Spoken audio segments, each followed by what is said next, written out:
আসসালামু আলাইকুম। আচ্ছা, তোমাদেরকে এতদিন যে ক্লাসগুলো করালাম সেগুলো হচ্ছে অকর্ডেটস বা ইনভার্টিব্রেটস বলা হয়। তো কর্ডাটা কাকে বলে বা অকর্ডেটস কাকে বলা হয় বা ভার্টিব্রাটা কাকে বলে আর ইনভার্টিব্রাটা কাকে বলে সেটা একটু পরে তোমাদের জানাবো। তো আজকে আমরা স্টার্ট করব কর্ডেটস, আর এই কর্ডেটসের মধ্যে যে ভাগগুলো আছে সেগুলো তোমাদের কমপ্লিট হলেই এই চ্যাপ্টারটা শেষ। দেখো, বারবার বলেছি স্পেশাল ক্যারেক্টার মনে রাখতে হবে এমসিকিউ কোশ্চেনের জন্য, আর এটা মনে রাখার একটাই উপায় যে তোমাদেরকে লিখে লিখে প্র্যাকটিস করতে হবে আর রোজ পড়তে হবে। মানে যখন ধরো আমি আজকে পড়াবো হেমিকর্ডাটা, তো তোমরা যদি আজকে রাত্রে হেমিকর্ডাটা পড়ো, হেমিকর্ডাটা পড়ার আগে প্রথম থেকে শুরু করবে protozoa, porifera, cnidaria, ctenophora, platyhelminthes, aschelminthes, annelida, echinodermata, mollusca. তো এইগুলো কি করতে হবে? পরপর পরপর সেগুলো তোমাদেরকে পড়তে হবে। মানে প্রথম যেখানেই পড়ো পড়াটা ফার্স্ট থেকে স্টার্ট করবে, আর পড়ার সময় লিখে লিখে পড়বে, তবে মনে থাকবে, নাহলে কিন্তু খুব মানে অসুবিধা যাবে। বাট খুব সহজ একটা জিনিস, সহজে মুখস্থ হয়ে যাবে। একটা কথা বলি, মানে আমি আমি যেগুলো কনসেপ্টের ক্লাস, মানে একটু বোঝানোর ব্যাপার থাকে বা কনসেপচুয়াল ক্লাস করাতে বেশি পছন্দ করি, যেখানে আমি নিজে কনসেপ্ট দিতে পছন্দ করি এবং তোমরা যেটা শুনতে ভালোবাসবে সে ধরনের। কিন্তু যেমন ধরো আমি যারা পুরাতন তারা জানো, এর আগে করেছিলাম অ্যানিমেল টিস্যু, সেখানেও বোঝানোর ব্যাপার ছিল। সেল ইউনিট থিওরি, যেটা কোষ তত্ত্ব, সেটাও বোঝানোর ব্যাপার ছিল। যারা নতুন ভর্তি হয়েছো তারা চাইলে আমার ইউটিউব চ্যানেল থেকে সেখানে অ্যানিমেল টিস্যু আগে একটা চ্যাপ্টার করানো হয়েছে, সেল থিওরি করানো হয়েছে, তো এগুলো তোমরা ওখান থেকে করে নিতে পারো। ওকে, এই চ্যাপ্টারটা এমন একটা জিনিস যেখানে অবশ্যই কিছু পয়েন্ট আছে, যেমন ধরো সিলোমটা আমি যদি না ক্লিয়ার করতাম বুঝতে পারতাম না, ট্রিপ্লোব্লাস্টিক কি বুঝতে পারতাম না, সিমেট্রি কি, তো অবশ্যই এগুলো বুঝিয়েছি। বাট এখানে একটু অতটা কনসেপচুয়াল নয়, মানে যেগুলো আনকমন পয়েন্ট সেগুলোকে ডেসক্রিপশন করা আর বাকিগুলোকে মনে রাখার ব্যাপার, মুখস্থ করা। ওকে, বাট সুন্দর একটা জিনিস। দেখো হেমিকর্ডাটা, এই দেখো কর্ডেটসের আসছে না, কর্ডাটা কতটা আসছে একটু পরে আমরা কর্ডেটসের ক্লাসিফিকেশন করব, যেটা প্রথম ক্লাসে করেছি। তো কর্ডাটার মধ্যে এই হেমিকর্ডাটাকে প্রথম যখন ক্লাসিফিকেশন করা হয় তখন কর্ডাটার আন্ডারে রেখে রাখা হয়েছিল। অর্থাৎ কর্ডাটাকে তিন ভাগে ভাগ করা ছিল, হেমিকর্ডাটা, ইউরোকর্ডাটা অ্যান্ড সেফালোকর্ডাটা। পরবর্তীকালে হেমিকর্ডাটাকে কর্ডেটসের গ্রুপ থেকে হাটিয়ে দিয়ে তাকে আলাদা একটা ক্লাসিফিকেশনের মধ্যে রাখা হয়েছে। কেন এরকম করা হলো? কারণ একটু পরে দেখবো কর্ডেটসের যে ফিচার্স, যে বৈশিষ্ট্য, সেই বৈশিষ্ট্য হেমিকর্ডের মধ্যে থাকে না। কোন বৈশিষ্ট্য? না নোটোকর্ড। কর্ডেটসের মধ্যে মেন বৈশিষ্ট্য নোটোকর্ড। নোটোকর্ড কি সেটাও বলবো একটু পরে, যেটা কিন্তু হেমিকর্ডারটার মধ্যে ট্রু দেখা যায় না। সত্যিকারের নোটোকর্ড না থাকার জন্য একে কর্ডেটসের গ্রুপ থেকে বের করে দেওয়া হয়েছে আলাদা একটা ভাগে। তো এটা ছোট্ট একটা ক্লাসিফিকেশন করাচ্ছি, কয়েকটা বৈশিষ্ট্য আছে, আর যে দু তিনটে স্পেশাল ক্যারেক্টার আছে সেটুকু মনে রাখবে তাহলেই হবে। হেমিকর্ডাটা, হেমি মনে আছে তোমার অর্ধেক, তাহলে কি পুরোপুরি কর্ডারটা বলবো না, অর্ধেক কর্ডারটা বলা হয়। ওকে, দেখো হ্যাবিট আর হ্যাবিটেট। ফার্স্ট হচ্ছে আমরা জানি হ্যাবিট অ্যান্ড হ্যাবিটেট। দেখো এখানে সূর্যের আলোটা এসে পড়ছে, তো যদি না বোঝা যায় তো মুখে বলছি, সেখান থেকে একটু লিখে নেবে, ঠিক আছে? হ্যাবিট অ্যান্ড হ্যাবিটেট, এরা কিন্তু সকলেই হচ্ছে লিখছে না সামুদ্রিক প্রাণী, সকলেই সমুদ্রে বসবাস করে। ওকে, নেক্সট হচ্ছে বডি ফর্ম। এটা খুব ছোট্ট একটা ফাইলাম, বডি ফর্ম, এটা হচ্ছে ইম্পর্টেন্ট। এখান থেকে একটা কোশ্চেন আসবে কি, এদের বডিটাকে তিনটে ভাগে ভাগ করা হয়েছে। এই হেমিকর্ডাটার বডি হচ্ছে খুব সফট, খুব নরম এবং আনসেগমেন্টেড। এদের বডি হচ্ছে নাম্বার ওয়ান সফট অ্যান্ড আনসেগমেন্টেড, অর্থাৎ অখণ্ডযুক্ত, যেখানে কোনো খণ্ড খণ্ড বডি ডিভিশন নয়। আর যে মেন পার্ট সেটা হচ্ছে বডি ফর্মের মধ্যে, যে এদের দেহটা তিনটে খণ্ডে বিভক্ত। আমরা body divided into three part কোথায় পেয়েছিলাম? প্লাটিহেলমিনথ ইয়েতে পেয়েছিলাম আমরা, আর্থ্রোপোডসে পেয়েছিলাম, যেখানে ইনসেক্ট বলা হচ্ছে, যাদেরকে বডিটাকে হেড, থোরাক্স অ্যান্ড অ্যাবডোমেন পোর্শনে ভাগ করা হয়েছিল। আর এই ফাইলামের হেমিকর্ডেটসের ক্ষেত্রে বডিটাকে তিনটে ভাগে ভাগ করা হয়েছে। কি কি না, body divided into three part, অর্থাৎ তিনটে ভাগে ভাগ করা হয়েছে দেহকে। কি কি? নাম্বার ওয়ান হচ্ছে প্রোবোসিস, উপরে লিখছি এটা, হ্যাঁ দেখো। তাহলে ফার্স্ট আমরা হ্যাবিটেট পড়লাম, সেকেন্ড আমরা পড়বো বডি ফর্ম, যেখানে বললাম বডি তিনটে পার্টে বিভক্ত। একটা হচ্ছে প্রোবোসিস, প্রোবোসিস, সেকেন্ড হচ্ছে কলার। Proboscis, collar and trunk. তাহলে এই ফাইলামের দেহের সামনের ভাগকে কি বলা হয়? দেহের সামনের অংশকে বলা হচ্ছে প্রোবোসিস, দেহের মধ্যকার অংশ হচ্ছে কলার অ্যান্ড পশ্চাৎ অংশ হচ্ছে ট্রাঙ্ক। তাহলে এখান থেকে একটা নিট কোশ্চেন আসতে পারে কি, যে হেমিকর্ডাটার বডি ঘুরিয়ে আসবে, বলবে না হেমিকর্ডাটার বডি কয়টি ভাবে বিভক্ত, বলবে প্রোবোসিস কার দেখা যায় হেমিকর্ডেটসে, বা আসতে পারে body divided into proboscis, collar and trunk, which phylum? Hemichordata. Okay, তো এটা মনে রাখবে, দেহ divided into proboscis, collar and trunk. দেখো যদি এই হেমিকর্ডেটসের ফাইলামের অ্যানিমেলসকে দেখানো হয়, জাস্ট দেখাচ্ছি,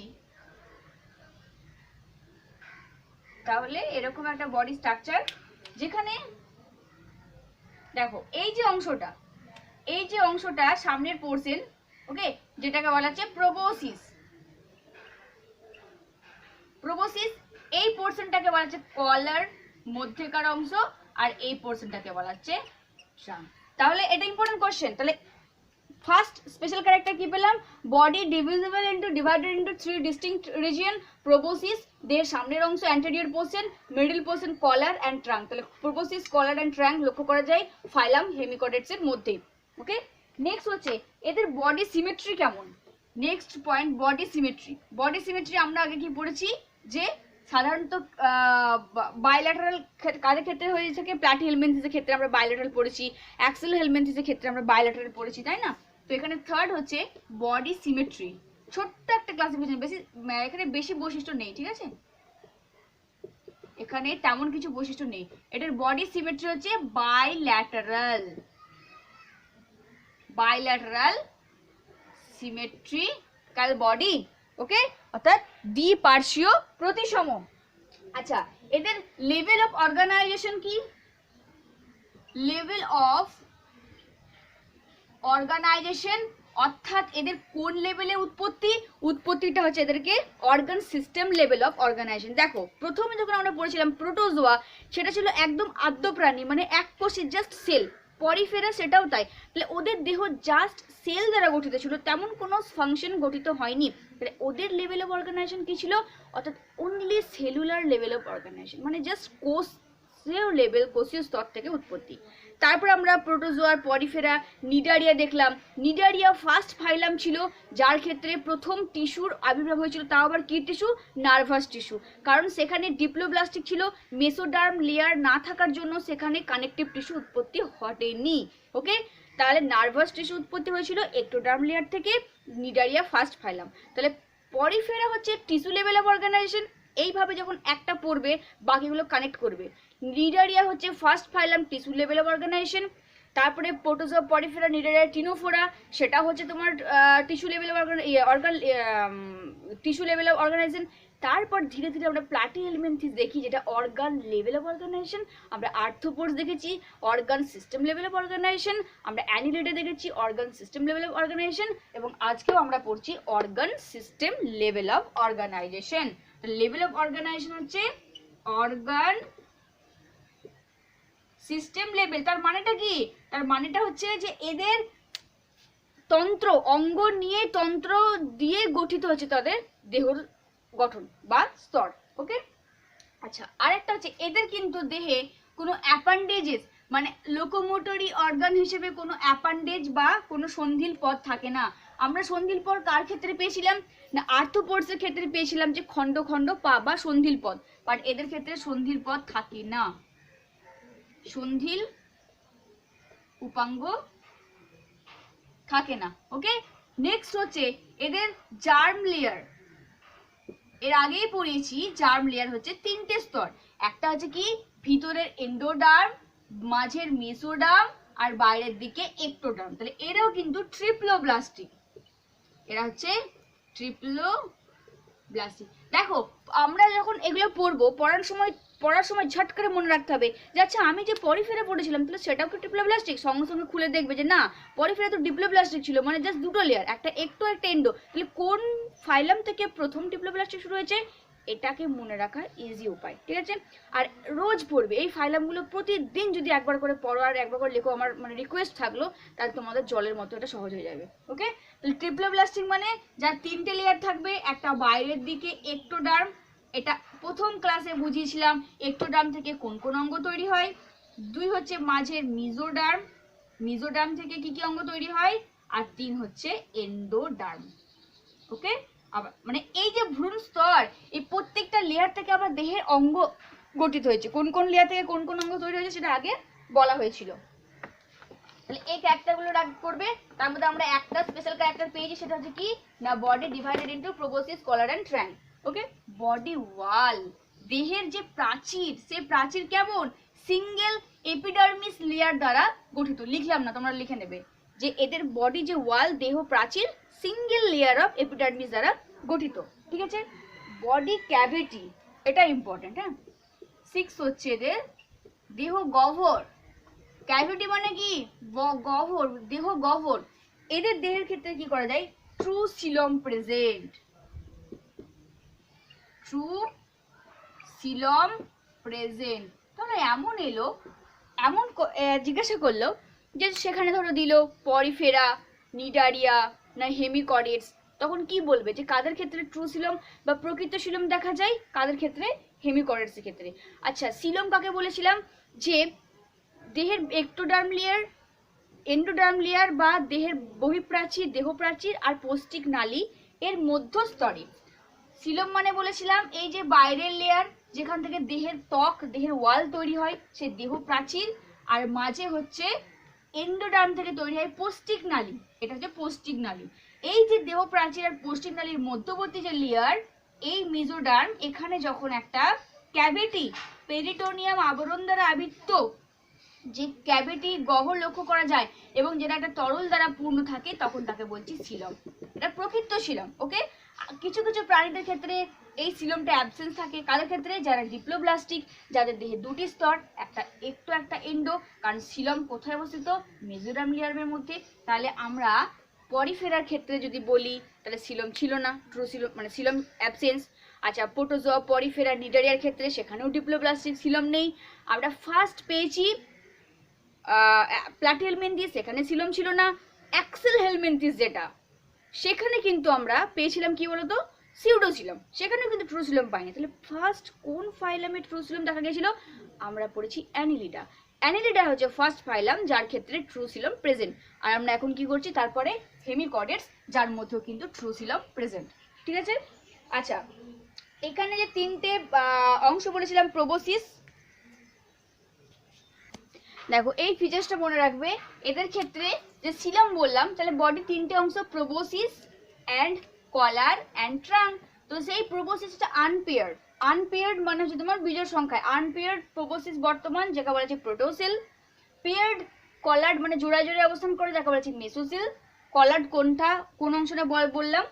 আর পেয়ার্ড ট্রাঙ্ক বর্তমান, যাকে বলা হচ্ছে মেটাসিল, মেটাসিল, হ্যাঁ। আচ্ছা, দেখো এরপরে হচ্ছে ডাইজেস্টিভ সিস্টেম। হেমিকর্ডেটস এর ক্ষেত্রে ডাইজেস্টিভ সিস্টেমটা কমপ্লিট। তাহলে নেক্সট পয়েন্ট আমরা বলবো ডাইজেস্টিভ সিস্টেম।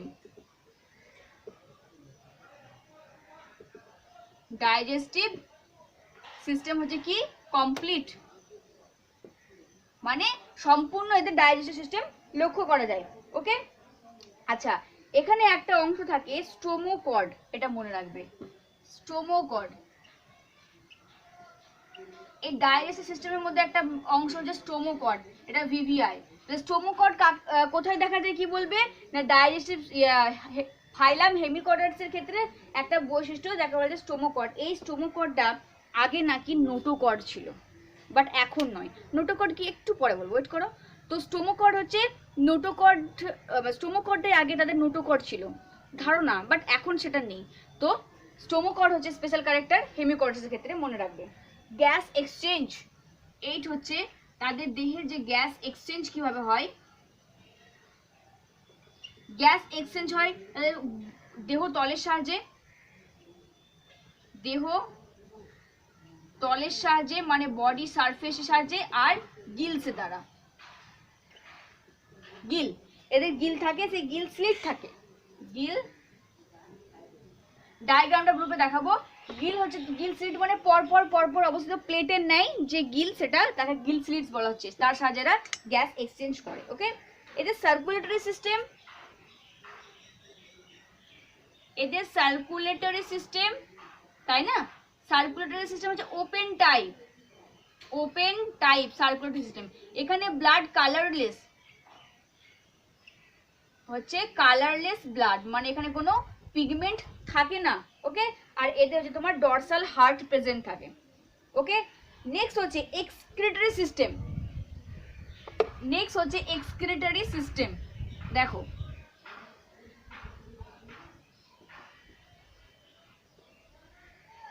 এক্সক্রিটরি সিস্টেম অর্থাৎ এদের রেচন অঙ্গ। এদের ক্ষেত্রে রেচন অঙ্গ থাকে কি জানো? প্রোবোসিস গ্ল্যান্ড, মনে রাখবে, proboscis gland. Most important question, যে হেমিকর্ডেটস এর ক্ষেত্রে রেচন অঙ্গের নাম কি? Proboscis gland. অর্থাৎ এদের এই প্রোবোসিস গ্ল্যান্ড হচ্ছে, যেমন আমরা পড়েছি না সবুজ গ্রন্থি, প্রোটোনেফ্রেডিয়া, নেফ্রেডিয়া, ঠিক সেরকম প্রোবোসিস কার কোন ফাইলামের ক্ষেত্রে রেচন অঙ্গ হিসেবে কাজ করে? না হেমিকর্ডেটস এর ক্ষেত্রে। ঠিক আছে, মনে রাখবে, এটা স্পেশাল ক্যারেক্টার। আচ্ছা, এদের নার্ভাস সিস্টেম আর বলছি না, ঠিক নেটওয়ার্কসের মতো, জালের মতো নিউরন এতে ছড়িয়ে থাকে। ওকে, এদের ফার্টিলাইজেশন, এরা যেহেতু অ্যাকোয়াটিক তাই এদের এক্সটার্নাল, মানে এদের বাইরের দিকে এদের ফার্টিলাইজেশন ঘটে থাকে।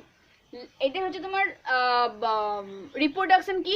হ্যাঁ, রিপ্রোডাকশন হচ্ছে এদের ক্ষেত্রে সেক্সেস আর সেপারেটেড, মানে ডায়োসিয়াস, মেল ফিমেলকে আলাদাভাবে চিহ্নিতকরণ করা যায়। লাস্ট যেটা আছে ডেভেলপমেন্ট, এটা খুব ইম্পর্টেন্ট, মনে রাখবে। ডেভেলপমেন্ট হচ্ছে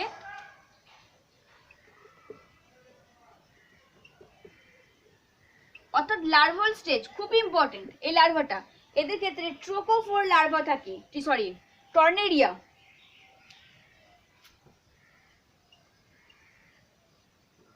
এটা একটু মনে রেখো, ঠিক আছে?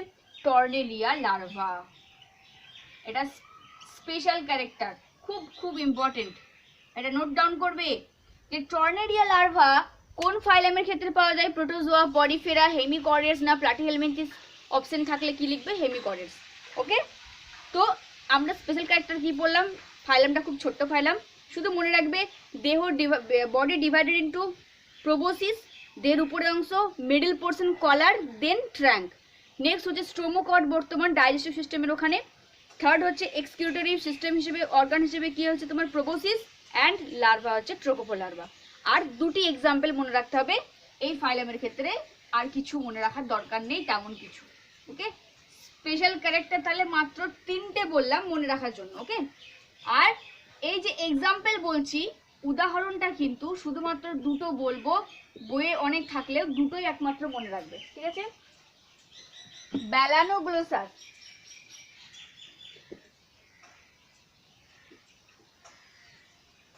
ব্যালানোগ্লোসাস। ওকে, এটা একটা মনে রাখবে, খুব ইম্পর্টেন্ট। আর স্যাক্রোগ্লোসাস,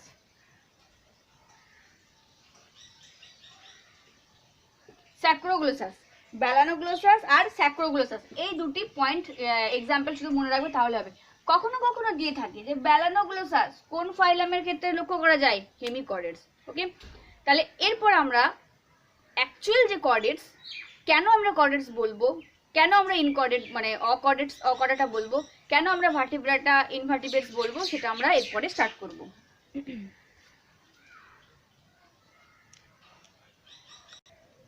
দেখো, এরপর আমরা পড়বো কর্ডেটস। ঠিক আছে, সেই কর্ডাটা ক্লাসিফিকেশনটাকে দেখে নিই, তারপর আমরা কর্ডেটস কি কাকে বলে সেটা পড়বো।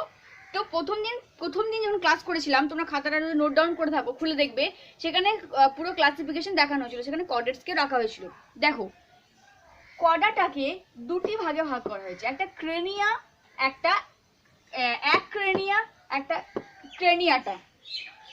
ঠিক আছে, এই যে অ্যাক্রেনিয়া আর ক্রেনিয়াটা, এগুলো আমি ইংলিশে লিখলাম, তোমরা বাংলায় লিখে নেবে। ওকে, তাহলে কর্ডেটসকে প্রথমে দুই ভাগে ভাগ করছে, একটা ক্রেনিয়া, একটা ক্রেনিয়াটা, একটা অ্যাক্রেনিয়াটা। এই যে অ্যাক্রেনিয়াটা, মানে হচ্ছে অ্যাবসেন্স, ক্রেনিয়াটা। এই ক্রেনিয়াটা আর অ্যাক্রেনিয়াটার পার্থক্য কি? আমাদের দেখো ব্রেনটা ঢাকা থাকে, উপরের কভারটা কি দ্বারা? এটা ব্রেন বক্স বলা হচ্ছে, বা ক্রেনিয়াম, ভালো কথায় বলে ক্রেনিয়াম, আর একটা ব্রেন বক্স। তাহলে অ্যাক্রেনিয়া বলছি যে সমস্ত কর্ডেটসের ক্ষেত্রে এই ব্রেন বক্স বা ক্রেনিয়াম থাকে না, তাদেরকে বলা হচ্ছে অ্যাক্রেনিয়াটা। আর ক্রেনিয়াম যে সমস্ত কর্ডেটসের প্রাণীদের ক্ষেত্রে এই ব্রেন বক্স বা কর্ডেটস, ব্রেন বক্স বা ক্রেনিয়াম বর্তমান, তাকে বলা হচ্ছে ক্রেনিয়াটা। তাহলে অ্যাক্রেনিয়াটা মানে হচ্ছে কি বললাম, যে without cranium or brain box, মানে যে খাঁচাটা সেটা থাকে না। এই যে অ্যাক্রেনিয়াটা, এদেরকে প্রোটোকর্ডেটস বলা হয়, মানে প্রিমিটিভ কর্ডেটস, মানে এরা কর্ডেটসের আগের মানে কর্ডেটস আসার আগের হচ্ছে তোমার ফাইলাম প্রাণী হচ্ছে প্রোটোকর্ডস বা অ্যাক্রেনিয়া, যাদের মধ্যে ক্রেনিয়াম বা ব্রেন বক্স থাকে না। এই অ্যাক্রেনিয়াকে দুটি আবার ভাগে ভাগ করা হয়েছে, ইউরোকর্ডাটা আর সেফালোকর্ডাটা। এগুলো আমরা পরে জানবো। ওকে, ক্রেনিয়াটা, ক্রেনিয়াম মানে যার প্রেজেন্স কি থাকবে না, with brain box or cranium, যাকে ক্রেনিয়াটা বলা হচ্ছে, অর ভার্টিব্রাটা বলা হয়। ওকে, বা মেরুদণ্ডী, যাকে এক কথায় বলা হচ্ছে। এই যে ক্রেনিয়াটা বা ভার্টিব্রেটস বা মেরুদণ্ডী, এদের আবার দুটি ভাগে ভাগ করা হয়েছে, একটা অ্যাগনাথা আর একটা ন্যাথোস্টোমাটা। ওকে, এইটুকু খাতা নোট ডাউন করে রাখো, বোর্ডে জায়গা নেই বলে এটা মুছে দিয়ে বাকিটা দেখাতে হচ্ছে। তাহলে কর্ডেটস দুই প্রকার, অ্যাক্রেনিয়া, ক্রেনিয়া যাদের ব্রেন বক্স থাকে না, তাদেরকে আবার দুটি ভাগে ভাগ করা হয়েছে, ইউরোকর্ডাটা, সেফালোকর্ডাটা। আর ক্রেনিয়াটা যাদের ব্রেন বক্স প্রেজেন্ট, তাদেরকে ভার্টিব্রাটাও বলা হয়। আর এই ক্রেনিয়াটা দুটি ভাগে ভাগ করা হয়েছে, অ্যাগনাথা আর ন্যাথোস্টোমাটা। নেক্সট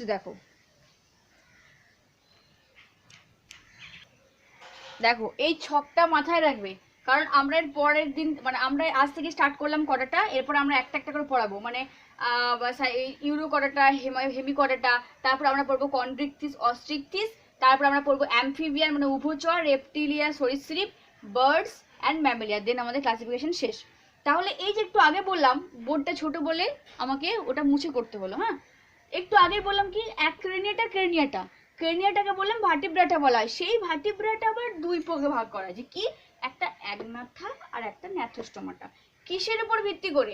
এই ভার্টিব্রেটস মানে মেরুদণ্ডের প্রাণীদের মধ্যে আবার কারো কারো ক্ষেত্রে অ্যাগনাথা উইদাউট জ, মানে যাদের আবার চোয়াল থাকে না, মেরুদণ্ডী প্রাণী ভার্টিব্রেটস, বাট তাদের চোয়াল থাকে না, তাদেরকে বলা হচ্ছে অ্যাগনাথা।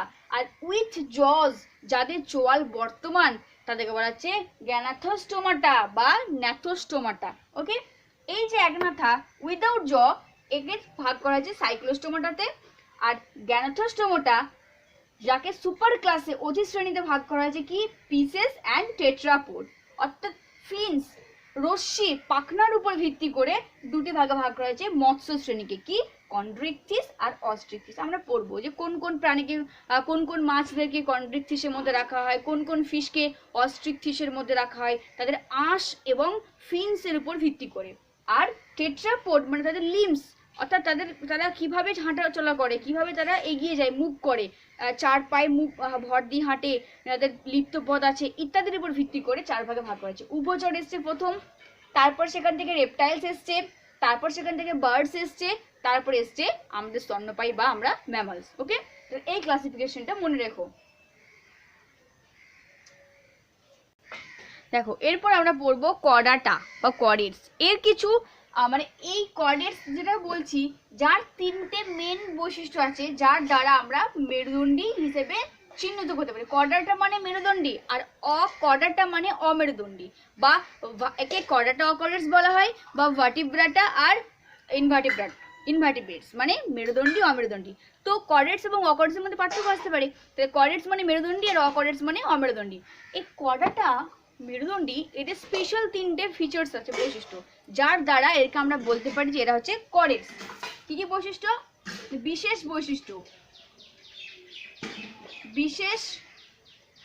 বৈশিষ্ট্য হচ্ছে কর্ডেটসের ক্ষেত্রে। এক, কাকে মেরুদণ্ডী বলবো? প্রথম হচ্ছে যে যাদের presence of notochord,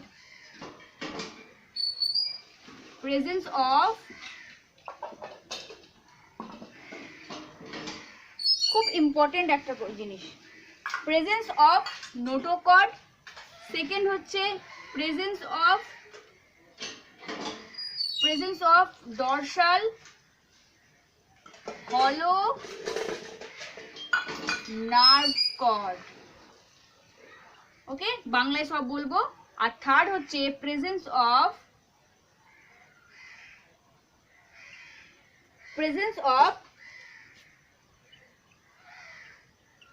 pharyngeal gill slit, গলবিলীয় ফুলকা ছিদ্র বর্তমান থাকে। ওকে, আর ফোর্থ, যাদের ক্ষেত্রে টেল বর্তমান তাদের ক্ষেত্রে post anal tail present, if present. যদি কারোর ক্ষেত্রে লেস থাকে তাদের ক্ষেত্রে থাকবে। তাহলে মেনলি কর্ডারটা যে চিনবো আমরা, কর্ডেট আর অকর্ডেটস মানে মেরুদণ্ডী আর অমেরুদণ্ডী চেনার তিনটে উপায়। মেরুদণ্ডের ক্ষেত্রে কি বললাম? Presence of notochord, presence of dorsal hollow nerve cord, presence of pharyngeal gill slits. এটাকে বাংলায় কি বলা হচ্ছে দেখো, বাংলায় বলা হচ্ছে নোটোকর্ড উপস্থিত আর ডরসাল অর্থাৎ মানে পিছন পশ্চাৎ পদে ফাঁপা একটা ফাঁপা স্নায়ুসূত্র বা নার্ভ কর্ড উপস্থিত আর গলবিলীয় ফুলকা ছিদ্র। এটা তিনটে মেনলি বৈশিষ্ট্য। আচ্ছা, এরপর আমরা জানবো যে নোটোকর্ডটা কি। তাহলে ফার্স্ট আমরা বললাম নোটোকর্ড যে বারবার বলছি এটা খুব স্পেশাল ক্যারেক্টার, কারণ এরপরে এই তিনটে জিনিস যদি মনে রাখো যে নোটোকর্ড উপস্থিত আর গলবিলীয় ফুলকা ছিদ্র উপস্থিত আর তাদের একটা ফাঁপা পিছন দিকে ফাঁপা বা ডরসাল দিকে তাদের একটা নার্ভ কর্ড থাকে, এই তিনটে মনে রাখলে এরপরে আমরা যতগুলো ফাইলাম পড়বো প্রত্যেকের ক্ষেত্রে এই টার্ম তিনটে আসবেই, কমন টার্ম। আর এই তিনটের মানে বৈশিষ্ট্যের দ্বারাই আমরা মেরুদণ্ডী আর অমেরুদণ্ডীকে ভাগ করতে পারি। তাহলে কর্ডাটা বা ভার্টিব্রাটা মানে মেরুদণ্ডী আর ইনভার্টিব্রেটস বা অকর্ডেটস মানে অমেরুদণ্ডী। তো মেরুদণ্ডী প্রাণীদের ক্ষেত্রে নোটোকর্ডটা কি দেখো,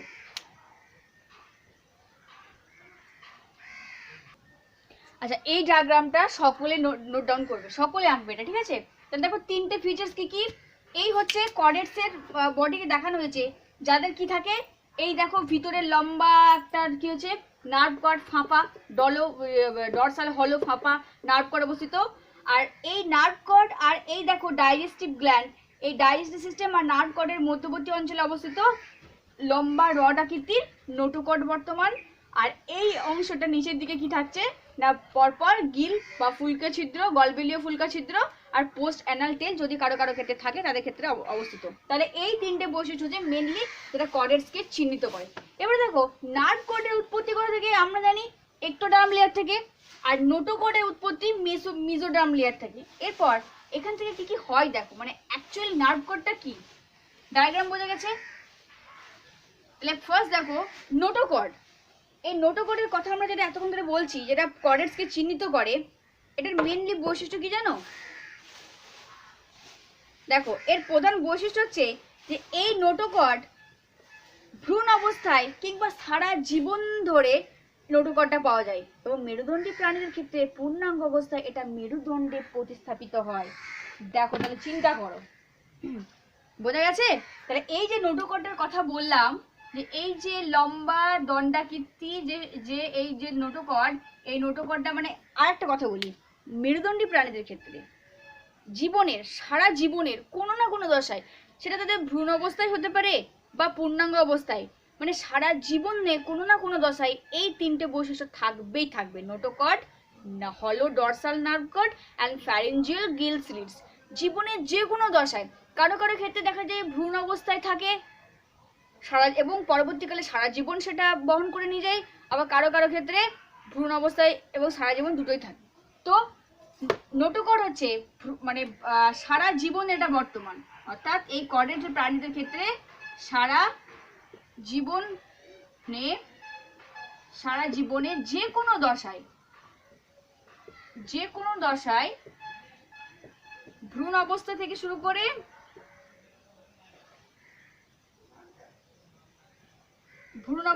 পূর্ণাঙ্গ অবধি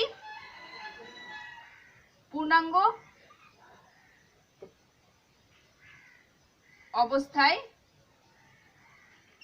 পাওয়া যায়। ওকে, তাহলে জীবনের যে কোনো দশাতে, সেটা ভ্রূণ অবস্থা থেকে শুরু করে একদম পুরো পূর্ণাঙ্গ মানে ভ্রূণ অবস্থায় অথবা সারা জীবন ধরে এই নোটোকর্ড উপস্থিত থাকে। মানে সারা জীবন ধরে নোটোকর্ডটা কি করে, মেরুদণ্ডী প্রাণী যারা না, যারা ভার্টিব্রেটস, এই নোট ডাউন করবে অবশ্যই পয়েন্টটা, মেরুদণ্ডী প্রাণীদের ক্ষেত্রে এই নোটোকর্ড কিসে পরিণত হয় জানো? মেরুদণ্ডে পরিণত হয়। মেরুদণ্ডে পরিণত। মাইন্ড ইট, বিশাল ইম্পর্টেন্ট একটা কোয়েশ্চেন। মানে এখানে যে তিনটে বৈশিষ্ট্য ব্যাখ্যা করব, মোস্ট ইম্পর্টেন্ট, অবশ্যই নোট ডাউন করে নাও। তাহলে নোটোকর্ড হচ্ছে মেরুদণ্ডী প্রাণীদের ক্ষেত্রে বর্তমান। আচ্ছা, এই নোটোকর্ড ভ্রূণ অবস্থায় থাকে এবং পরবর্তীকালে আমাদের ক্ষেত্রে, মানে ভ্রূণ অবস্থাতে এটা কারো কারো ক্ষেত্রে ভ্রূণ অবস্থায় থেকে যায়, মেরুদণ্ডে কনভার্ট হয় না। বাট আমাদের ক্ষেত্রে মেরুদণ্ডী প্রাণীদের ক্ষেত্রে কি হচ্ছে, মেরুদণ্ডী প্রাণীদের ক্ষেত্রে এরা কিসে পরিণত হচ্ছে না, ইয়েতে কি বলে, মেরুদণ্ডে কনভার্ট হয়। ওকে, এটা মনে রাখবে, নোট ডাউন করে নাও সকলে এটা, ঠিক আছে? তাহলে নোটোকর্ডটা শুধুমাত্র কাদের ক্ষেত্রে পাওয়া যায়? কেবলমাত্র কর্ডাটা পর্বের প্রাণীদের ক্ষেত্রে পাওয়া যায়, মানে মেরুদণ্ডী প্রাণীদের ক্ষেত্রে এটা বর্তমান ফার্স্ট বৈশিষ্ট্য।